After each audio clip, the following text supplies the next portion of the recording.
کتنی عجیب بات ہے، امام کی کوشش یہ نہیں رہی کہ مقتدی ایسی نماز پر آ جائیں، بلکہ مقتدی کی کوشش یہ ہے کہ امام ہماری چاہت کی نماز پڑھائے۔ اللہ مجھے معاف فرمائے، عوام میں نماز کا شوق نہیں۔ اگر کوئی اطمینان سے نماز پڑھاتا ہے تو عوام یہ سمجھتے ہیں کہ نماز یہ صحیح نہیں پڑھا رہا ہے، کیونکہ انہیں صحیح نماز کا خود علم نہیں ہے۔ مقتدی ناراض ہوتے امام سے۔ اس لیے کہہ رہا ہوں، تبلیغ میں نکلنا کوئی چلہ پورا کرنے کے لیے نہیں، بلکہ اپنے اسباب اپنے مشاغل سے نکلے اس لیے ہیں تاکہ مستقل عمل کے ماحول میں رہ کر عمل سے مناسبت پیدا کریں۔ لمبی لمبی نمازیں پڑھنے کی مشق کرو، سجدے میں سر رکھو اس یقین کے ساتھ کہ میرا سر رحمان کے قدموں کے درمیان رکھا ہوا ہے۔ تم بیوی کے سر میں گود میں سر رکھ کے لیٹے ہوئے ہو، کوئی آ جائے کتنی ناگواری ہوگی، کتنی ناگواری ہوگی کہ میں بیوی کی گود میں سر رکھ کے لیٹا ہوں، سکون سے لیٹا تھا، کوئی دروازہ کھٹکھٹا دے کیسا غصہ آئے گا، کیسی ناگواری ہوگی، یہ کیا وقت ہے آنے کا، یہ کون آ گیا اس وقت۔ اگر سجدے میں یقین کرو کہ میرا سر اللہ کے قدموں کے درمیان میں رکھا ہوا ہے تو جی چاہے گا اٹھانے کو، کیونکہ یقین ہی نہیں ہے۔ خبر نہیں امام صاحب کتنی مرتبہ سبحان ربی الاعلیٰ پڑھ رہے، اتنی دیر میں تو 2 سجدے ہو جاتے۔ نماز سے مناسبت نہیں رہی، نماز سے مناسبت ختم ہو گئی ہے۔ اس مناسبت کے پیدا کرنے کے لیے اللہ کے راستے میں نکالا جاتا ہے کہ نکلو اپنے مشاغل سے، اپنے اسباب سے، اپنی کمائی کے نقشوں سے نکلو باہر نکل کر مشق کرو صحیح نماز کی۔ اس طرح لمبے لمبے رکوع سجدے کرنے کا اپنے آپ کو عادی بناؤ۔ نفس کو کچلنا پڑے گا، اور نفس کے کچلنے کا سب سے زیادہ مؤثر عمل وہ رات کا قیام اور تہجد ہے۔ ہم جماعتوں میں نکلتے ہیں، میں نے کل بھی کہا مشورے والوں سے، میں نے کبھی دل چاہتا ہے کہ ہمارا سارا اجتماع گاہ رات کو فجر کی اذان سے گھنٹہ بھر پہلے ایسی ہو جیسا دیکھنے والے سمجھے شاید مغرب کی نماز ہو رہی ہے، عشاء کی نماز ہو رہی، ایسے رات کو تہجد پڑھیں سب۔ ایسا تہجد کا منظر دیکھا، ہندا جیسی سنگ دل عورت حمزہ کا کلیجہ چبایا۔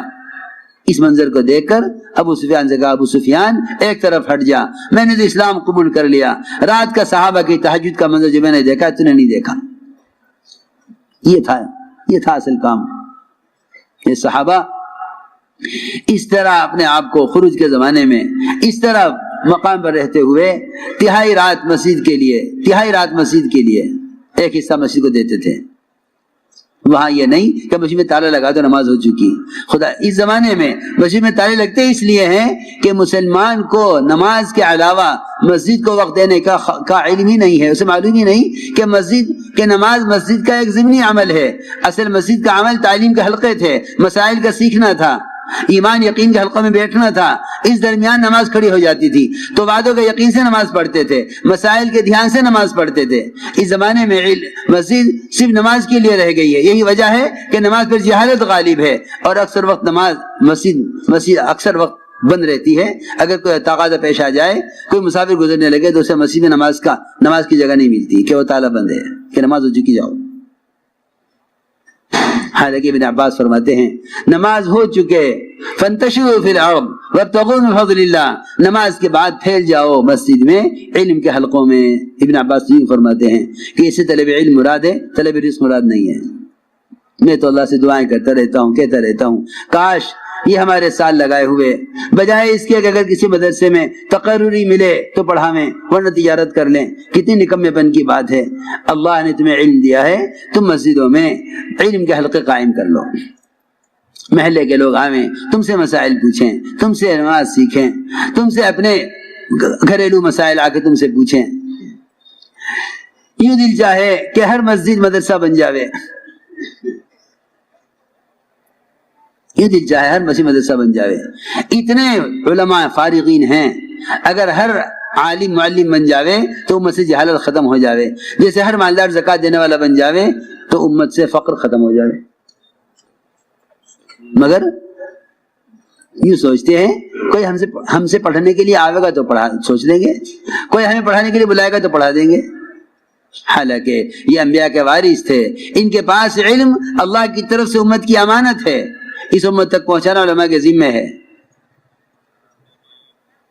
یہ تو نہیں کوئی گاہک آئے گا تو دکان کھول لیں گے، تم دکان کھولو گے تو گاہک آئے گا. تم علم کے حلقے قائم تو کرو مسجدوں میں. تم علم کا حلقہ قائم کر کے بیٹھو گے، اللہ تعالیٰ نے جن کے لیے ہدایت مقدر کی ہے اللہ انہیں بھیجیں گے تمہاری طرف. اس طرح مسجدوں میں تو میں نے عرض کیا کہ اللہ کے راستے میں نکل کر رات کے قیام اور تہجد کا خوب اہتمام کیجو، خوب اہتمام کیجو. تہجد 1 سال صحابہ پر فرض رہی، 1 سال. 1 سال کے بعد اللہ نے تہجد کو نفل کیا ہے، ورنہ 1 سال تک صحابہ نے تہجد کی نماز بطور فرض کے ادا کی ہے، جس طرح فجر، ظہر، عصر، مغرب، عشاء ادا کی جاتی ہے. 1 سال فرض رہی. جب صحابہ عادی ہو گئے اس کے، پھر اللہ نے اس کو نفل کیا. آپ صلی اللہ علیہ وسلم تھکے ہوئے ہوتے تھے، صحابی نے اپنے چہرے کو دیکھ کر کہا آج تو آپ بڑے تھکے ہوئے معلوم ہو رہے ہیں. فرمایا میں نے اس بیماری کے ساتھ رات لمبی 7 سورتیں پڑھی ہیں قرآن کی. لیکن ہمارے کام کرنے والوں میں تہجد کا اہتمام نہیں ہے، تہجد کا اہتمام نہیں ہے. دیکھے لمبے مشورے ہو گئے، تہجد چھوٹ گئی، تھک گئے. بلکہ اب تو ایسے بے عقل لوگ ہیں کہتے ہیں کہ یہ کام بڑا افضل ہے، یہ تو تہجد ہے، یہ تو نفل ہے. کیسی بے عقلی کی بات، کیسی بے عقلی کی بات ہے، کیسی بے عقلی کی سوچ ہے. حالانکہ وہ تہجد جس سے دعوت کی بات واضح ہو جاتی کہ قرآن کہتا ہے اقوم مقیلا، کہ رات کا قیام سب سے زیادہ دعوت کی بات کو واضح کرنے والا ہے. قرآن میں ہے اقوم مقیلا کہ رات کا قیام اور تہجد دعوت کی بات کو واضح کرا دے گا، صحیح بات دل میں ڈالے گا. اور یہ فرمایا آگے ان لگا فی النہار سبحا طویلا، کہ دن بھر دعوت کے کارناموں میں، دعوت کے تقاضوں میں اللہ کی مدد آپ کے ساتھ ہوگی اگر آپ رات کے قیام کا اہتمام کریں.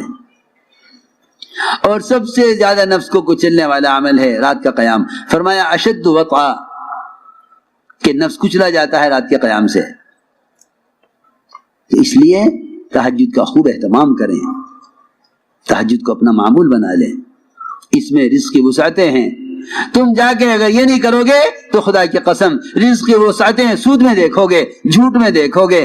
جا کے حکام سے اپنے لیے سود یا قرضوں کے مطالبے کرو گے. اگر رات کے تہجد اور قیام سے اور رات کو سونے سے پہلے سورہ واقعہ پڑھ کر اللہ سے کہ خزانہ تعلق قائم نہ کیا تو پھر تمہیں غیروں کی خوشامد کرنی پڑے گی حرام اسباب لینے کے لیے. اللہ کی خوشامد کرنی چھوڑ دو گے حلال اسباب لینے کے لیے. اپنے رخ کو بدلو، طبیعتوں کو بدلو، نکلو اس اسباب کی زنجیروں سے، آؤ اعمال کی حقیقت کی طرف، آؤ اعمال کی حقیقت کی طرف. اپنے آپ کو تہجد کا عادی بناؤ. اس طرح ہمیں رات کے قیام کا اہتمام کرنا ہے. عمل کی قیمت دلوں میں اترے گی جب تعلیم حلقوں میں جم کر بیٹھیں. جب تعلیم حلقوں میں جم کر بیٹھیں گے تو پھر عمل کی حقیقت دلوں میں اترے گی. یہاں بازار میں جم کر بیٹھا ہوا ہے، آج ایک چیز خریدی، 4 مہینے کے بعد خریدے گا، کہے گا کہ کیوں 100 روپے بڑھ گئے، پچھلی دفعہ لی تھی 200 روپے کی تھی، اب 300 ہی کیوں دے رہے ہو. اسے 4 مہینے کے 200 روپے کی قیمت چیز کی یاد ہے، لیکن اسے ظہر کی نماز میں صبح کی تعلیم کی حدیث یاد نہیں ہے.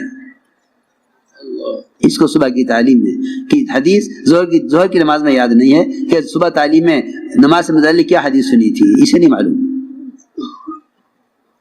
اسے نہیں معلوم. بازار میں بیٹھتے ہیں چوکنا ہو کر، تعلیم کے میں بیٹھتے ہیں غافل ہو کر، نہیں معلوم.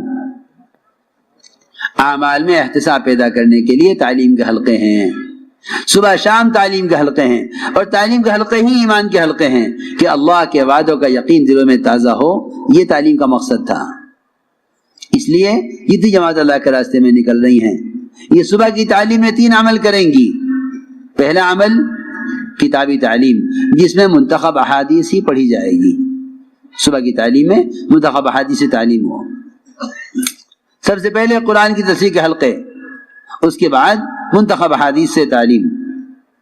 پھر 6 نمبر کا مذاکرہ انہی احادیث کی روشنی میں.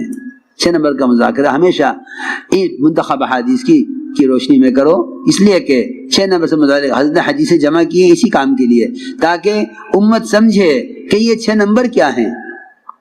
یہ 6 نمبر کیا ہے؟ نمبر نہیں ہے، یہ صفات ہیں. ان صفات کی کمی کا احساس پیدا ہوگا جب ان 6 صفات کو ان احادیث کی روشنی میں بیان کیا جائے گا۔ ایمان کسے کہتے ہیں؟ کمال والی نماز کیا ہے؟ علم اور ذکر کی حقیقت کیا ہے؟ حضور اکرم صلی اللہ علیہ وسلم نے اپنی احادیث سے ان صفات کی حقیقت بتلائی ہے۔ ہم اگر ان صفات کو بیان کریں گے تو ہمارے اندر ان صفات کے پیدا کرنے کا فکر پیدا ہوگا۔ میرا ایمان تو ایسا نہیں، میری نماز تو ایسی نہیں ہے، ہائے میں تو سمجھ رہا تھا کہ کالج اسکول میں پڑھنا بھی علم ہے، آج پتہ چلا کہ نہیں، علم وہ ہے جو اللہ کی ذات سے نکل کر آئے۔